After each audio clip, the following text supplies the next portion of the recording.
الحمد لله وكفى وسلام على عباده الذين اصطفى. ما بعد فقد قال الله تبارك وتعالى في القرآن المجيد والفرقان الحميد: أعوذ بالله من الشيطان الرجيم. بسم الله الرحمن الرحيم. إن الله لا يغفر أن يشرك به ويغفر ما دون ذلك لمن يشاء.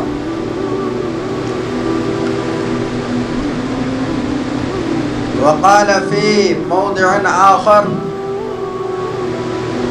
لا تقنطوا من رحمة الله، التائب من الذنب كمن لا ذنب له. وقال النبي صلى الله عليه وسلم: كل بني آدم خطاؤون وخير الخطائين التوابون.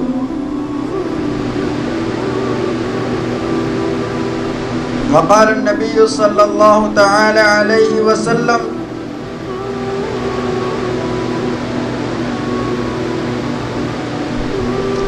شعبان شهري ورمضان شهر الله.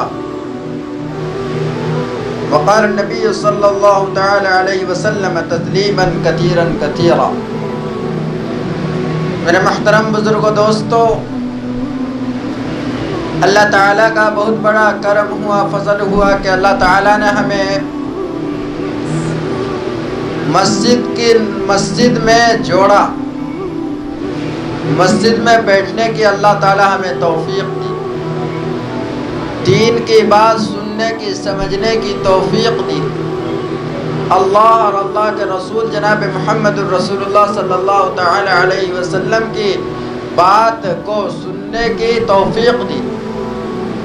میرے محترم بزرگوں، دوستو، دنیا میں لاکھوں انسان ہیں، دنیا میں کروڑوں انسان ہیں. اللہ تعالیٰ ان لاکھوں کروڑوں انسانوں میں سے چن کر، اللہ تعالیٰ نے ان لاکھوں کروڑوں انسانوں میں سے چھانٹ کر، اللہ تعالیٰ نے ان لاکھوں کروڑوں انسانوں میں سے ہمیں چن کر چھانٹ کر مسجد میں بلایا اور دین کی بات سننے کی اور سمجھنے کی توفیق عطا فرمائی. یہ اللہ تعالیٰ کی طرف سے ہے. اللہ تعالیٰ جسے چاہتا اسے اپنے گھر پہ بلاتا، جسے نہیں چاہتا اسے اللہ تعالیٰ اپنے گھر سے کیا کرتے؟ دور کر ڈالتے. یہ اللہ تبارک و تعالیٰ کا احسان ہے ہمارے اوپر. میرے محترم بزرگوں، دوستو، میں نے قرآن کریم کا آیت کریمہ کیا پڑھی؟ ان اللہ لا یغفر ان یشرک بہ ویغفر ما دون ذلک لمن یشاء. میرے عزیزو، اللہ تبارک و تعالیٰ کیا ارشاد فرما رہے ہیں؟ میرے دوستو، اللہ تعالیٰ شرک کے علاوہ سب گناہ کو معاف کر دیں گے. شرک کے علاوہ، شرک ایک ایسا گناہ ہے جسے اللہ تبارک و تعالی معاف نہیں کریں گے. شرک کرنے والا سیدھا جہنم میں داخل ہوگا. شرک کیا ہے؟ شرک کیا ہے میرے عزیزو؟ شرک یہ ہے کہ ہمیں اللہ کے سوا کسی اور کی عبادت کرے، اللہ کے سوا کسی اور کی سجدہ کرے. شرک اسے بولتے. ان اللہ لا یغفر ان یشرک بہ ویغفر ما دون ذلک لمن یشاء. اللہ تبارک و تعالی قرآن کریم کے اندر کا ارشاد فرما رہا ہے، اللہ تعالی شرک کے علاوہ سب گناہ کو معاف کر دیتے ہیں. شرک اتنا بڑا گناہ ہے. اللہ تعالیٰ کے سوا کسی اور کو شریک کرنا، اللہ تعالیٰ کے سوا کسی اور کی عبادت کرنا، اللہ تعالیٰ کے سوا کسی اور کی سجدہ کرنا، یہ اللہ تعالیٰ کو پسند نہیں. اللہ تبارک و تعالیٰ تمام جہانوں کا پالنے والے ہیں. اللہ تبارک و تعالیٰ ہمیں ماں کے پیٹ میں 6 ماہ رکھا. اللہ تبارک و تعالیٰ ہمیں اس دنیا میں پھر لایا. دنیا میں لانے کے بعد پھر ہمارے کھانے پینے کا انتظام ماں کے پیٹ کے اندر جب 6 ماہ رکھا، اس میں کھانے پینے کا انتظام اللہ تعالیٰ نے کیا، ہوا کا انتظام اللہ تعالیٰ نے کیا، آکسیجن کا انتظام اللہ تعالیٰ نے کیا. میرے عزیزو، بتاؤ کوئی دنیا والا، کوئی دنیا کا آدمی، کوئی اس بچے کے ماں کے پیٹ کے اندر جو بچہ ہے اس کا کھانے پینے کا انتظام کر سکتا ہے؟ کر سکتا نہیں کر سکتا میرے عزیزو، وہ اللہ تعالیٰ کی قدرت ہے۔ اسی لیے اللہ تبارک و تعالیٰ صاف صاف قرآن میں فرما دیا، ان اللہ لا یغفر ان یشرک بہ ویغفر ما دون ذلک لمن یشاء۔ میرے عزیزو، اللہ تعالیٰ شرک کے علاوہ سب گناہ کو معاف کرتے، شرک کو معاف نہیں کر سکتے۔ وہ اللہ تبارک و تعالیٰ کی شان ہے، اللہ تبارک و تعالیٰ کی شان میں ہمیں گستاخی کریں گے اللہ معاف نہیں کریں گے۔ اللہ تبارک و تعالیٰ کی شان بہت اونچی شان ہے میرے محترم بزرگوں دوستو۔ اللہ وہ ہے جس نے آسمان کو بنایا، اللہ وہ ہے جس نے زمین کو بنایا، اللہ وہ ہے جس نے چاند کو بنایا، اللہ وہ ہے جس نے سورج کو بنایا، اللہ وہ ہے جس نے ستارے کو بنایا، اللہ وہ ہے جس نے سیاروں کو بنایا، اللہ وہ ہے جس نے کیا کیا، پہاڑوں کو بنایا، اللہ وہ ہے جس نے ہمیں بنایا، اللہ وہ ہے جس نے ہمیں ایک گندے نطفے سے بنایا، من نطفہ اس گندے پانی سے ہمیں بنایا۔ اور آج ہم غرور کرتے، آج ہم اپنے آپ پر غرور کرتے، ہمارے پاس پیسہ ہے، ہمارے پاس زمین ہے، ہمارے پاس گھر ہے۔ ارے میرے عزیزوں، یہ گھر، یہ زمین، یہ بنگلے سب ایک دن مٹی میں مل جانے والے ہیں۔ کل من علیہا فان، کل من علیہا فان، یہ دنیا فنا ہو جائے گی، یہ دنیا ختم ہو جائے گی۔ میرے عزیزوں، اللہ تعالیٰ نے پورے پہلا آسمان کو اللہ تعالیٰ بنایا، دوسرا آسمان کو اللہ تبارک و تعالیٰ نے بنایا، تیسرا آسمان کو اللہ تبارک و تعالیٰ نے بنایا، چوتھا آسمان کو اللہ تبارک و تعالیٰ نے بنایا، پانچواں آسمان کو اللہ تبارک و تعالیٰ نے بنایا، چھٹا آسمان کو اللہ تبارک و تعالیٰ نے بنایا، ساتواں آسمان کو اللہ تبارک و تعالیٰ نے بنایا۔ اللہ تبارک و تعالیٰ کی شان وہ ہے، اللہ تبارک و تعالیٰ کی شان وہ ہے۔ قل هو اللہ احد، اللہ ایک ہے، اللہ الصمد، اللہ بے نیاز ہے، وہ جیسا کوئی نہیں، لم یلد ولم یولد، وہ جیسا کوئی نہیں، ولم یکن لہ کفوا احد، اور اس کا ہمسر بھی کوئی نہیں، نہ اس کا کوئی باپ ہے اور نہ کوئی اس کا بیٹا ہے۔ اللہ تبارک و تعالی ایک ہے، اکیلا ہے، تمام جہانوں کا پالنے والا ہے، وہ اللہ تبارک و تعالی ہے۔ اسی لیے اللہ تعالیٰ کے سوا ہم کسی کی عبادت نہیں کریں گے، اللہ تبارک و تعالیٰ کو کسی کو نہیں ہم پوچھ سکتے۔ اللہ تبارک و تعالیٰ وہ ایک اکیلا مالک ہے جس نے پورے جہانوں کا، تمام جہانوں کا نظام، پورے کائنات کا نظام چلانے والا ہے۔ میرے عزیزوں، وہ اللہ تبارک و تعالیٰ ہے جن کی ہم عبادت کریں گے، جن کی ہم سجدہ کریں گے، وہ اللہ تبارک و تعالیٰ۔ میرے عزیز دوستو، پھر کیا ہے آگے؟ وقال فی موضع آخر میں پڑھا لا تقنطوا من رحمت اللہ۔ اللہ تعالیٰ پھر کیا فرما رہے قرآن میں؟ لا تقنطوا من رحمت اللہ، لا تقنطوا من رحمت اللہ۔ اللہ تعالیٰ کی رحمت سے کبھی بھی نا امید مت ہونا، اللہ تعالیٰ کی رحمت سے ہمیں کبھی بھی نا امید نہیں ہونا۔ اللہ تعالیٰ بہت شان والے ہیں، بڑی شان والے ہیں۔ اللہ تبارک و تعالیٰ اپنی رحمت سے ہمیں کیا کریں گے؟ ہر گناہوں کا ہماری معاف فرما دیں گے۔ اللہ تعالیٰ کی رحمت سے ہمیں کبھی بھی نا امید نہیں ہونا چاہیے۔ اللہ تبارک و تعالیٰ قرآن کریم کے اندر کیا فرماتے ہیں؟ لا تقنطوا من رحمت اللہ، لا تقنطوا من رحمت اللہ، اللہ کی رحمت سے نا امید مت ہونا۔ میرے دوستو، اللہ تبارک و تعالیٰ کی رحمت، بہت بڑے رحم کرنے والے اللہ تبارک و تعالیٰ ہے، وہ رحمان ہے، وہ رحیم ہے، رحم کرنے والے ہیں۔ اللہ تبارک و تعالیٰ 70 ماہوں سے زیادہ محبت کرنے والے ہیں۔ جب ایک ماں اپنے بچے کو تڑپتے دیکھتی ہے، روتے دیکھتی ہے، رات میں سوئی ہوئی ہو تو کیا کرتی ہے؟ جب بچہ روتا ہے تو کیا کرتی ہے؟ بچے کو سوکھی جگہ میں سلاتی ہے اور پیشاب کی جگہ میں ماں خود سو جاتی ہے۔ جب ماں اپنے بچے سے اتنی محبت کرتی ہے تو میرے دوستو، ماں سے 70 گنا زیادہ اللہ تبارک و تعالی ہم سے محبت کرتے ہیں۔ تو بتاؤ میرے عزیز دوستو، تو کتنے محبت کرنے والے ہمارے اللہ تبارک و تعالی۔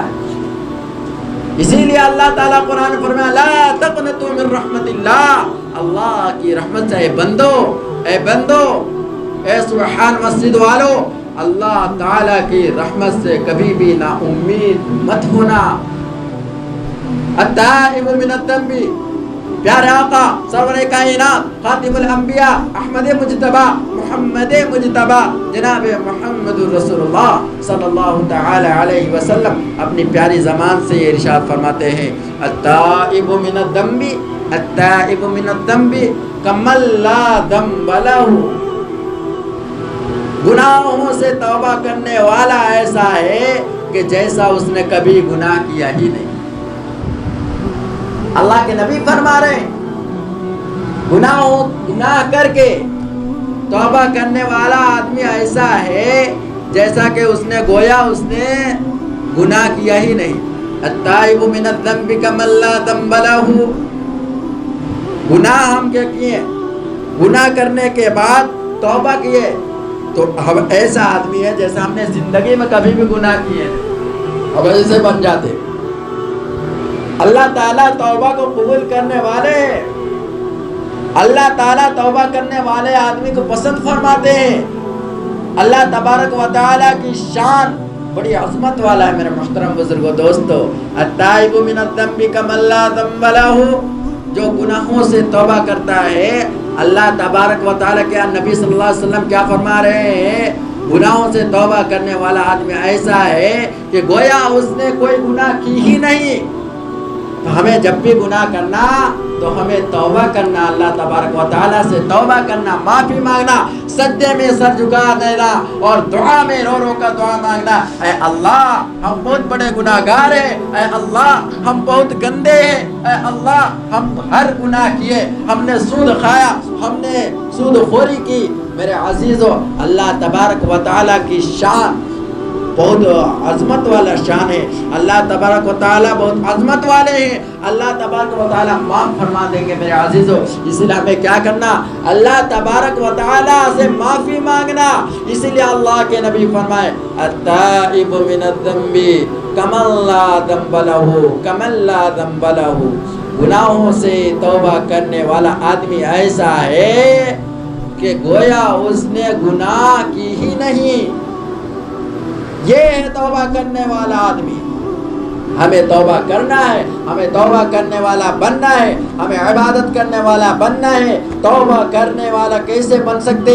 ہمیں سب سے پہلے 5 وقت کی نماز پڑھنے والا بننا ہے۔ ظہر، فجر، ظہر، عصر، مغرب، عشاء، یہ 5 وقت کی نماز ہے، یہ ہمیں پڑھنے والا بننا ہے۔ میرے عزیزو، یہ ہمیں اگر نماز پڑھ لی ہے تو ہمیں خود بخود اللہ تبارک و تعالیٰ گناہوں سے روک دیتے۔ اللہ تبارک و تعالیٰ ہمارے اندر کیا کرتے، ہمیں گناہوں سے تلافی کرنے والا بناتے، ہمیں اللہ تبارک و تعالیٰ سے ڈرنے والا بناتے، ہمیں نبی صلی اللہ علیہ وسلم کے سنت پر چلنے والا بناتے اللہ تبارک و تعالیٰ۔ اسی لیے ہمیں کیا کرنا، ہمیں نماز پڑھنا، ہمیں نماز 5 وقت کی پڑھنا، یہ کسی بھی حالت میں معاف نہیں ہے۔ میرے عزیز دوستو، یاد رکھو، نماز چھوڑ کر جو آدمی زندگی گزارتا ہے، نماز چھوڑ کر زندگی گزار رہا ہے وہ آدمی، اور پھر بھی یہ دعویٰ کرتا ہے کہ ہم مسلمان ہیں، تو میرے عزیزو یاد رکھو وہ مسلمان نہیں ہے، وہ مسلمان نہیں ہے، صرف نام لیوا مسلمان ہے، نام کا مسلمان ہے۔ کلمہ والا مسلمان بننا ہے، ہمیں ایک دم پختہ مسلمان بننا ہے۔ ہمیں مسلمان بننا ہے تو کیا کرنا پڑتا، ہمیں نبی صلی اللہ علیہ وسلم کے سنتوں پر چلنا پڑتا، ہمیں 5 وقت کی نماز جو فرض ہے اسے پڑھنا پڑتا، تب ہم کیا ہو جاتے، پکا سچا مسلمان بن جاتے۔ لوگوں کے ساتھ ہماری اخلاقیات اچھے ہونا، لوگوں کے ساتھ بات چیت ہماری اچھی ہونا، ہمیں علم والے کی قدر کرنے والا بننا، ہمیں بڑوں کی عزت کرنے والا بننا، ہمیں چھوٹوں پر شفقت کرنے والا بننا، تب جا کر ہم کامیاب ہو جاتے۔ نہیں تو ہم صرف روزہ کرتے ہیں، ہم نماز کرتے ہیں، پڑھتے ہیں، ہم روزہ رکھتے ہیں، ہم نماز پڑھتے ہیں، ہم تہجد گزار ہیں، ہم ہر ایک چیز کی پابند ہے، اور ہمارے لوگوں کے ساتھ بات چیت صحیح نہیں، ہمیں بڑوں کی عزت کی نہیں، ہمیں چھوٹوں پر شفقت کی نہیں، تو یاد رکھو اللہ تبارک و تعالیٰ یہ نماز کے دھوکے میں نہیں آ سکتے، اللہ تبارک و تعالیٰ تہجد کے دھوکے میں نہیں آ سکتے۔ اللہ تبارک و تعالیٰ یہ دیکھتے ہیں کہ اے بندے تو بتا، تو نے تو نماز پڑھا، تو نے تو تہجد پڑھی، تو نے تو روزہ رکھا، تو بتا لوگوں کے ساتھ تمہارے اخلاقیات کیسے تھے، بات چیت کیسی تھی، بڑے بھائی کے ساتھ کیسے بات کرتا تھا، ماں کے ساتھ کیسے بات کرتا تھا، باپ کے ساتھ کیسے بات کرتا تھا، اس دن ہمیں کیا اللہ تعالیٰ کو جواب دیتے؟ میرے دوستو یہ بھی پوچھتے علم والوں کی تمہیں کتنی قدر کی، علم والوں کی قدر کی نہیں کی؟ میرے عزیز اس وقت ہمیں اللہ تبارک و تعالیٰ کو کیا جواب دیتے؟ اس لیے میرے دوستو ہمیں اللہ تبارک و تعالیٰ کو راضی کرنے والا بننا ہے، ہمیں ہر ایک چیز پر عمل کرنے والا بننا ہے، ہمیں بڑوں کے ساتھ کیسے پیش آنا، چھوٹوں پر شفقت کرنا، ہمیں نماز پڑھنا سیکھنا ہے۔ کیسے نماز پڑھنا اگر معلوم نہیں ہے، ہر ایک مسئلہ کو ہمارے علماء سے پوچھنا، مفتیان کرام سے معلوم کرنا، ہر ایک مسئلہ کو پوچھ کے ہمیں اس مسئلے پہ کیسے چلنا ہے، اس دین پہ کیسے چلنا ہے، یہ معلومات حاصل کر کے مفتیان کرام سے، ہمارے علماء سے یہ معلومات حاصل کر کے ہمیں اس دین پر جم جانا ہے۔ ہمیں دنیا کام آنے والے نہیں ہے میرے دوستوں۔ قرآن میں اللہ تبارک و تعالیٰ صاف صاف فرما دیا وَمَا الْحَيَاةُ الدُّنْيَا إِلَّا مَتَاعُ الْغُرُورِ، یہ دنیا فریب کے سوا کچھ بھی نہیں، یہ دنیا دھوکے کا گھر ہے، یہ دنیا مچھر کا پڑ ہے، یہ دنیا مکڑی کا جالا ہے، دھوکے کا گھر ہے یہ دنیا میرے دوستوں، مچھر کا پڑ ہے یہ دنیا میرے دوستوں، مکڑی کا جالا ہے یہ دنیا میرے دوستوں۔ یہ دنیا کے چکر میں ہمیں نہیں پڑنا ہے، دنیا کے چکر میں ہمیں پڑ گئے تو ہمیں تباہ ہو جاتے، برباد ہو جاتے۔ میرے دوستو اللہ تبارک و تعالی بہت عظمت والے ہیں، اللہ تبارک و تعالی ہر چیز کو جاننے والے ہیں۔ اللہ تبارک و تعالی نے ہمیں کیا کیا؟ ایک گندے پانی سے بنایا، گندے پانی سے، من نطفہ، ایک گندے پانی سے ہم نے تم کو بنایا، اور تم ابھی غرور کرتے ہو اپنے آپ پر۔ آج ہم غرور کرتے ہیں نا، زمین پر پیر مار کو چلتے ہیں۔ اگر کوئی ہم سے نیچا چھوٹے درجے والا انسان آ گیا، کیا ان کی کیا اوقات میرے سامنے، کیا حیثیت میرے سامنے، یہ بولتے تھے۔ نہیں میرے عزیزو، ہماری حیثیت اور انسانوں سے ویسے ہی ہے، جو انسان دوسرے انسان کی جتنی حیثیت ہے بس اتنی ہی ہماری حیثیت ہے۔ کون تو بڑا عہدہ والا آدمی ہے، کون تو کروڑوں کے جائیداد والا آدمی ہے، جس کے پاس بنگلے ہیں، کار ہے، گاڑیاں ہیں، فلاں ہیں، فلاں ہیں، فلاں ہیں، وہ کیا سوچتا کہ یہ آدمی ہمارے سامنے کیا بھی نہیں، کچھ بھی نہیں۔ ایسا سوچنا نہیں، یہ دھوکے میں ہے، وہ آدمی دھوکے میں ہے جو ایسا سوچتا ہے۔ میرے عزیزو، المسلم اخو المسلم، مسلمان مسلمان کا بھائی ہے، اللہ تبارک و تعالیٰ نے فرما دیا المسلم اخو المسلم، ایک مسلمان دوسرے مسلمان کا کیا ہے؟ بھائی ہے۔ اب ہمیں یہ نہیں دیکھنا کہ انہوں پیسے والا ہے یا نہیں ہے، انہوں مال والا ہے یا نہیں ہے، انہوں بڑے عہدے والا ہے یا نہیں ہے، انہوں بنگلے والا ہے یا نہیں ہے، یہ نہیں دیکھنا۔ ہمیں بس یہ دیکھنا کہ وہ مسلمان ہے یا نہیں، ہمیں یہ دیکھنا کہ وہ نبی کا امتی ہے یا نہیں، ہمیں بس یہ دیکھنا کہ وہ نماز پڑھنے والا ہے یا نہیں۔ میرے عزیزو، یہ مسلمان کی پہچان ہے، یہ مسلمان کی پہچان ہے۔ میرے عزیز دوستو، ہمیں کیا کرنا؟ اللہ تبارک و تعالیٰ یہی چھوٹی موٹی عمل سے راضی ہو جاتے، ہمیں جنت دے دیتے۔ اگر ہم عبادت کرتے ہیں، ہم نماز پڑھتے ہیں، ہم روزہ رکھتے ہیں، ہم زکوٰۃ دیتے ہیں، ہم حج کرتے ہیں، اور لوگوں کے ساتھ ہمارا معاملات صحیح نہیں ہے، تو یاد رکھو میرے دوستو، یاد رکھو سبحان مسجد والو، اللہ تبارک و تعالیٰ کیا کرتے؟ تمہاری نماز کو تمہارے منہ پہ مار ڈالتے، تمہاری روزہ کو تمہارے منہ پہ مار ڈالتے، تمہاری حج کو تمہارے منہ پہ مار ڈالتے، اور کیا کرتے؟ لوگوں کے ساتھ تمہارا معاملات صحیح نہیں ہے، لوگوں کے ساتھ تمہارا بات چیت صحیح نہیں ہے، اس لیے کیا کرو؟ اے فرشتوں، اسے لے جاؤ اور جہنم میں دھکے مار دو، یہ کہتے۔ اس لیے یہ نہ سوچنا، یہ دھوکے میں مت آنا کہ ہمیں نماز پڑھے تو کامیاب ہو گئے، ہمیں روزہ رکھے تو کامیاب ہو گئے، ہمیں حج کیے تو کامیاب ہو گئے، ہمیں زکوٰۃ دیے تو کامیاب ہو گئے۔ نہیں میرے عزیزوں، کامیاب تب ہوتے جب ہمارے معاملات، ہماری اخلاق لوگوں کے ساتھ صحیح ہوتی، تب ہمیں کامیاب ہو جاتے، پھر ہمیں جنت کا سرٹیفکیٹ مل جاتا۔ پھر اللہ تبارک و تعالیٰ قرآن میں کیا فرماتا؟ وَسِيقَ الَّذِينَ اتَّقَوْا رَبَّهُمْ إِلَى الْجَنَّةِ زُمَرًا، فرشتے کا دربار اس وقت پہنچتا یہ جنت کا دربان اس وقت پوچھتا اے لوگوں بتا تم جنت میں کس واسطے جاتے ہیں.